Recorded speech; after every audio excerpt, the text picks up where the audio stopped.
ایک بہن نے کویسچن کیا کہ ہم جدہ میں رہتے ہیں اور ہمارے والدین حج کے لیے تشریف لائے تو وہ مکے میں تھے، تو ہم ملنے کے لیے حرم میں چلے گئے لیکن بغیر احرام کے گئے، تو کیا ہم پر دم لازم آئے گا؟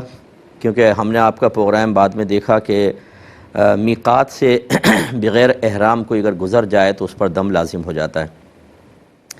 دیکھیں مسئلہ یہ ہے کہ جو عمرہ کرنے والے یا حج کرنے والے تین طرح کے ہوتے ہیں۔ ایک تو وہ جو میقات کے باہر سے آتے ہیں، ان کو میقاتی کہتے ہیں یا آفاقی کہا جاتا ہے۔ دوسرے وہ ہیں جو مکے کے اندر ہوتے ہیں، ان کو مکی کہا جاتا ہے۔ اور بعض ایسے ہوتے ہیں جو حدود حرم کے باہر اور میقات کے اندر رہتے ہیں، حدود حرم کے باہر میقات کے اندر، ان کو حلی کہا جاتا ہے۔ تو یہ جدہ جو ہے یہ حل کے اندر ہے، آپ لوگ حلی ہیں۔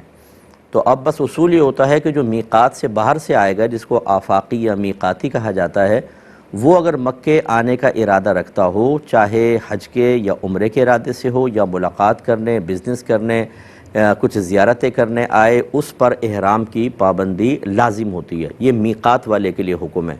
جبکہ حلی کے لیے حکم یہ ہوتا ہے کہ اگر وہ مکے حج یا عمرے کے ارادے سے جائے گا تو اس پر احرام کی پابندی لازم ہوگی، اور اگر حج یا عمرے کا ارادہ نہیں ہے، ویسی زیارت کرنے جاتے ہیں، جانا چاہتے ہیں، ملاقات کے لیے یا کچھ چیز خریدنے کے لیے جانا چاہتے ہیں، تو بغیر احرام کے جا سکتے ہیں۔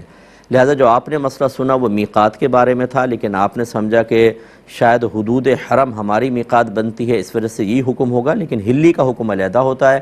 آپ بس حج یا عمرے کی نیت سے جائیں گے تو احرام کی پابندی لازم، اور پھر اگر آپ بغیر احرام کے گئے تو حکم ہوگا۔ لیکن اگر آپ مطلب صرف ملاقات کرنے گئے والدین سے تو اس میں احرام کی پابندی لازم تھی نہیں، لہذا کوئی دم لازم نہ ہوا۔